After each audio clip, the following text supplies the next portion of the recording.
नमो impact में लगातार doctor Nandkishore Garg जो हमारे पैनलिस्ट हैं, उन्होंने कई बार कहा कि अरविंद केजरीवाल का विदेशी शक्तियों से कनेक्शन है, वो एजेंट हैं और उनके लिए काम करते हैं। आज जो कनाडा में आतंकवादी हैं, जो खालिस्तानी समर्थक हैं, पुन्नू, उन्होंने कहा कि अरविंद केजरीवाल को 125 करोड़ रुपए दिए थे एक आतंकवादी को रिहा करने के लिए। कार्यक्रम नमो इम्पैक्ट में आज इसी विषय पर हम चर्चा करेंगे डॉक्टर नंदकिशोर गर्ग से। गर्ग साहब, आपका स्वागत है। आपने कई बार कहा कि अरविंद केजरीवाल विदेशी ताकतों के लिए काम करता है, ये ऐसे का एजेंट है, हालांकि इस बात की कोई प्रूफ नहीं मिला। अब पुन्नू ने ये बात कही है। पुन्नू की जो खुद की विश्वसनीयता है वो भी कोई बहुत अच्छी नहीं है, क्योंकि वो आतंकी है। फिर भी किस तरीके से इस बयान को आप देखते हैं? इसके लिए इतने डॉक्यूमेंट डोमेन में हैं 2014 से, पर हमारे देश के अंदर मीडिया, क्योंकि सबको ऐड चाहिए मालिकों को, और मालिक जो हुक्म करेंगे, जो स्टाफ उस हिसाब से काम करता है। इतने सबूत हैं। जिस दिन ये वो जो अवार्ड मिला था इसे, मैगासेस अवार्ड, किसको मिलता है वो अवार्ड? बाई एंड लार्ज 2-4 अच्छे लोग होंगे, बाबा आमटे जैसे, उसका नाम कोई नहीं जानते कि उन्होंने प्रचार नहीं करते। वो अवार्ड देने का मकसद क्या है? कौन था मैगासेस से? किसी को नहीं पता। ये डायरेक्टर बैठे, प्रिंसिपल बैठे, किसी को इस देश में कंसर्न नहीं है। इंस्टीट्यूटेड बाय CIA है। किसकी याद में है? फिलीपींस के सबसे वो एक राष्ट्रपति रहे हैं, उनके किसको दिया जाता है? Emerging leader. तो एमर्जिंग लीडर तुम्हें एशिया में ही मिलें क्या? उन देशों में मिलें क्या जिनको जिन देशों पर अमेरिका अपना प्रभाव डालना चाहता है? अब मज़ा देखो, इसके अंदर अमेरिका का CIA plus leftist plus Christian hardliner plus मुस्लिम, इन मामलों में पूरे वर्ल्ड में लगभग एक हो गए हैं, एक दूसरे के दुश्मन होते हुए भी। और ये एक किस्म 2006-07 से इसके ऊपर प्रयास शुरू किया। इस आदमी ने असिस्टेंट कमिश्नर इनकम टैक्स था, किसी ने कलम खोल के इसने कोई ऑर्डर नहीं लिखवाया जीवन में। वो तो मुख्यमंत्री रहते भी इसने कहीं साइन नहीं किया। हाँ, तो कितना शातिर है।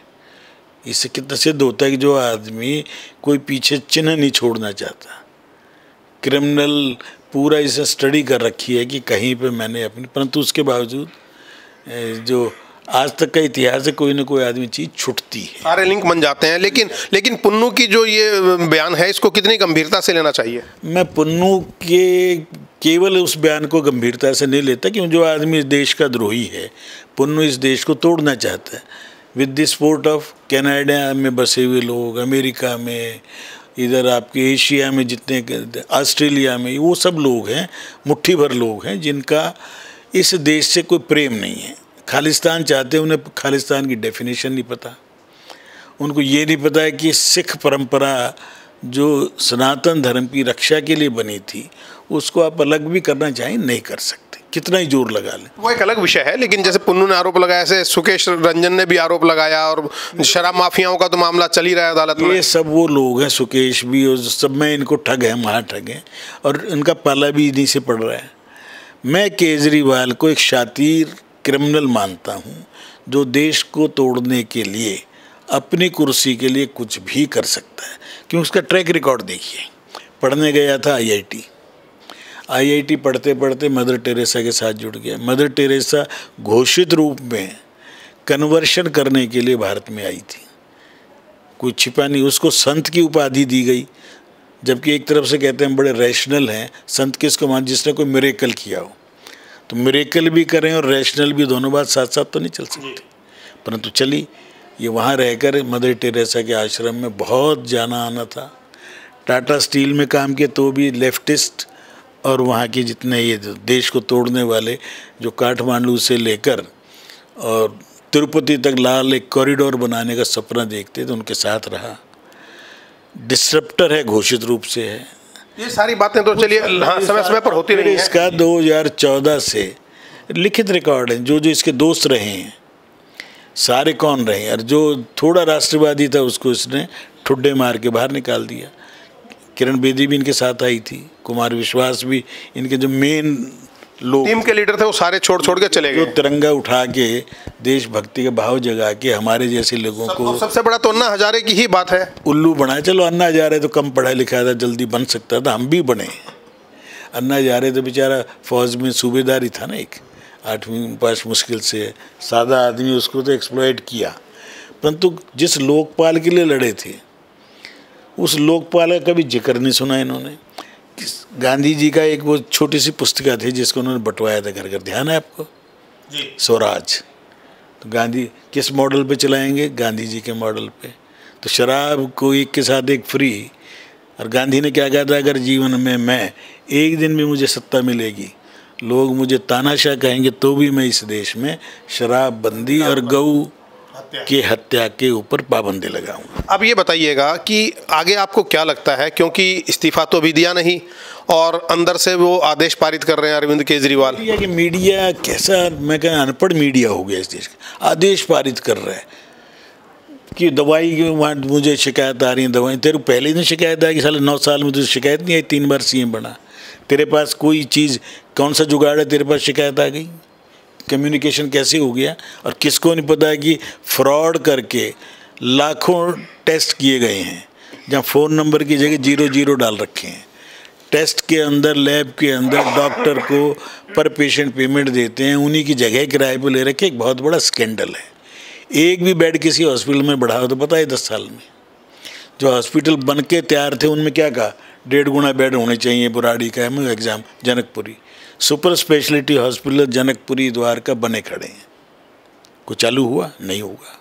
मादीपुर बना खड़ा है, इधर सुल्तानपुरी बना खड़ा है। राजीव गांधी सुपर स्पेशलिटी बंदी हो गई शायद, वो तो ताहिरपुर में। डॉक्टर आप नहीं रखेंगे, बिना डॉक्टर के हॉस्पिटल चलेंगे क्या?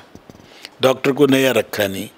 हाई कोर्ट में क्या कहा चीफ जस्टिस ने 1 हफ्ता पहले ही, तुम्हें अंदर कर दूंगा सौरभ भारद्वाज और तुम्हारे सेक्रेटरी को, तुम कब तक झूठ बोलोगे। जस्टिस मनमोहन को ये कहना पड़ा ये भाषा, जबकि वो प्रयोग नहीं करता है, जेल भेज दूँ। तो कोई चीज़ तो ठीक करो भाई, कोई सड़क ठीक कर दो, कहीं पानी का निकासी का कर दो। जमुना क्लीन हर साल नया डेट दे देता है। तो अब आपको क्या लगता है, आप कहते हैं सुनीता केजरीवाल को मुख्यमंत्री बनाएंगे या राष्ट्रपति शासन लग सकता है? दिल्ली के दुर्भाग्य और 1 साल मैक्सिमम है। मैं इनको दुर्भाग्य कहूँगा कि दिल्ली के अंदर शासन व्यवस्था केंद्र सरकार की स्फूर्त से ही चल सकती है। यह बात जवाहरलाल नेहरू को समझ में आ गई थी, तो ब्रह्म प्रकाश की सरकार कांग्रेस की होते हुए भंग की थी, विधानसभा हटा दी थी और दिल्ली नगर निगम सारी पावरफुल थी। जब हम निगम के 8 साल मेंबर रहे, सारी सरकार प्रैक्टिकली दिल्ली नगर निगम थी। मुझे लगता है इसने फिर सत्य सिद्ध कर दिया कि दिल्ली को सरकार की अलग से आवश्यकता नहीं है। दिल्ली के लोग केंद्र सरकार की ही उससे सहमति से यहाँ सरकारें चल सकती हैं, क्योंकि इसमें 2-2.5 करोड़ की आबादी, जिसमें दिल्ली की अपनी आबादी ओरिजिनल मुश्किल से 25 लाख होगी। दिल्ली किसी के नहीं है, दिल्ली से कोई प्रेम नहीं करता। दिल्ली में केवल सुविधाओं के लिए, नौकरियों के लिए, फ्री में जगह, फ्री में बिजली, फ्री में पानी लोग आते हैं। और दिल्ली की जो भीड़ बढ़ गई है, पेरिस बनाने का सपना दिखा दो, लंदन का सिखा दो, कुछ नहीं होने वाला दिल्ली का।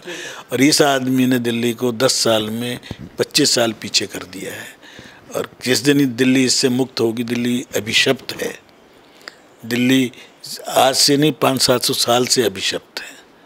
और मैं समझता हूँ दुर्भाग्य, अगले साल चुनाव होंगे विधानसभा के, जब तक ये लोकसभा में कोई ये इसको भी पता है, इसका आसपास भी नहीं लड़ता। क्यों नहीं चुनाव? 400 लड़ा था ना, मोदी जी के सामने लड़ने गया था, तो आज अगली बार भी 400 लड़ा था।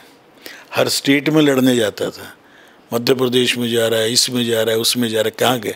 आज की तारीख में टोटल 20 सीटें लड़ने का इसने तय किया है। 2 गुजरात, 1 हरियाणा, 4 दिल्ली और 13 पंजाब।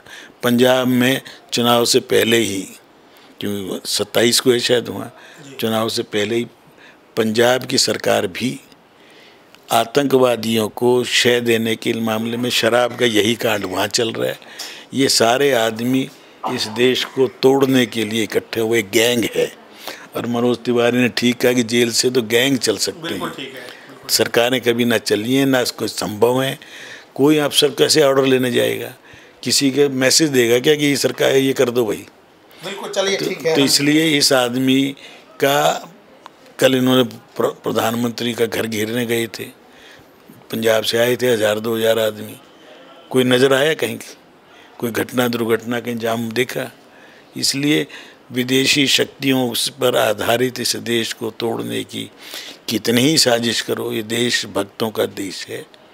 या आम आदमी भी फ्री के लालच जरूर है, 2,5-3 हज़ार करोड़ रुपए साल की बिजली पानी या डीटीसी की बस, परंतु वो लालच भी एक समझ पड़ गई और उनको आदत पड़ गई उसको यूज करने की भी। बहुत बहुत धन्यवाद हमसे बात से भगवान जल्दी छुटकारा दिलाए मेरी दिल्ली।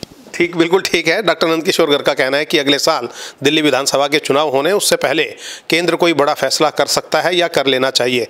नमो इम्पैक्ट में आज इतना ही, अगले कार्यक्रम में फिर मिलेंगे। नमस्कार।